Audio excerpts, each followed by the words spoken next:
大家好，歡迎收睇紫靈星語 channel，又係我 Steven 啊。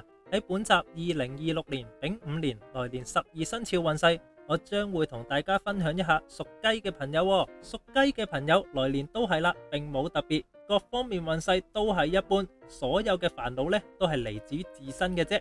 運氣指數係3粒星，首先係愛情方面，感情運就相對一般啦。對方嘅行為呢，其實並無本意，但係自己卻多心自找煩惱，最後會搞到想多自然做多，做多就自然錯多啦，倒不如一動不如一靜。其次事業運，工作壓力呢，有啲令到自己吃不消啊。別人嘅說話其實冇惡意，但係自己嘅誤會呢，就引發對方嘅矛盾啦。嘗試主動問多一啲。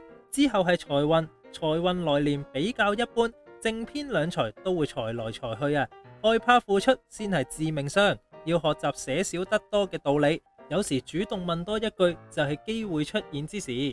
最後係健康，來年健康比較一般，害怕自己身體轉差，有機會令自己超出負荷。有時適當地放鬆，學習及時行樂嘅重要性。來年守命星係天機星，幸運數字係7，幸運顏色係紅色，幸運植物係天竺葵。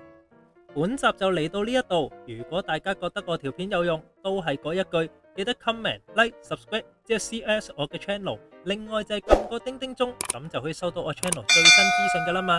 而最後嘅就係幫手 share 俾啲朋友支持一下啦。下集再見，拜拜。